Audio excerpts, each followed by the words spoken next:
Degree എല്ലാം മൊത്തത്തിലൊരു സ്റ്റെക്കാവലായിരുന്നു. അത് അടുത്ത എന്ത് ഇപ്പോ അങ്ങനെ ഇങ്ങനെ സെർച്ച് ചെയ്താണ് UX എടുക്കാന്നുള്ള ഒരു ഇതില്. പ്രോഗ്രാമിനോട് താല്പര്യം ഉണ്ടെങ്കിലും ഈ മെയിൻ സ്റ്റാക്ക് പോലെ ഓവറാണ്ട് അത്രക്ക് ഹൈക്ക് പോണ്ട ചെയ്തത്. അത് ഞാൻ ഈ എറണാകുളത്തൊക്കെ ഒരുപാട് ഇൻസ്റ്റിറ്റ്യൂട്ടിൽ പോയി.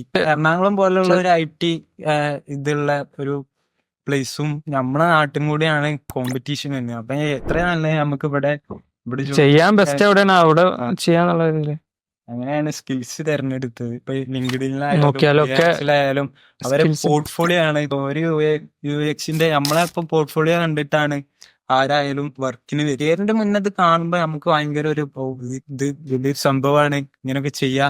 അങ്ങനെയായിരുന്നു. ഇപ്പൊ ഒരു നല്ല കുഴപ്പമില്ലാത്തൊരു പോർട്ട്ഫോളിയോ നമ്മളെ കയ്യിലുണ്ട്. നമുക്കിപ്പോ കോഡിങ്ങിലായാലും ഡിസൈനിങ്ങിലായാലും നമുക്കൊരു ഐഡിയ കിട്ടണം, ഒരു വിർച്വൽ ഇമാജിനേഷൻ കിട്ടണം. ഇപ്പൊ ഡിസൈനിങ്ങിലൊക്കെ മെയിൻ അതാണ്, നമുക്കൊരു കൺസെപ്റ്റ് വേണം. നമ്മളിപ്പോ വലിയൊരു പ്രൊജക്റ്റും കാര്യങ്ങളൊക്കെ കിട്ടുമ്പോൾ നമുക്ക് ഒരു വലിയ കമ്പനിയിൽ വർക്ക് ചെയ്യുന്ന ഒരു ഫീലാണ്. ഫീൽ ചെയ്യുന്നു.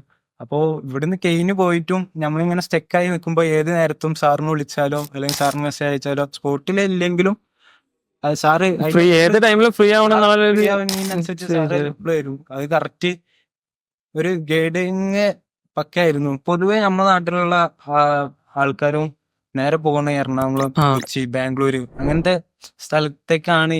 എന്റെ ഒരു അഭിപ്രായത്തിൽ അങ്ങോട്ട് പോകുന്നതിനെക്കാട്ടും നല്ലത് നമ്മളെ ലൊക്കാലിറ്റിയിൽ തന്നെ എത്രക്ക് നല്ല ഒരു പ്രൊഫഷണൽ ആയിട്ട് കൈകാര്യം ചെയ്യുന്ന ഒരു ഇൻസ്റ്റിറ്റ്യൂട്ട് ഉണ്ടാകുമ്പോ അത് ചൂസ് ചെയ്യുന്നതാണ്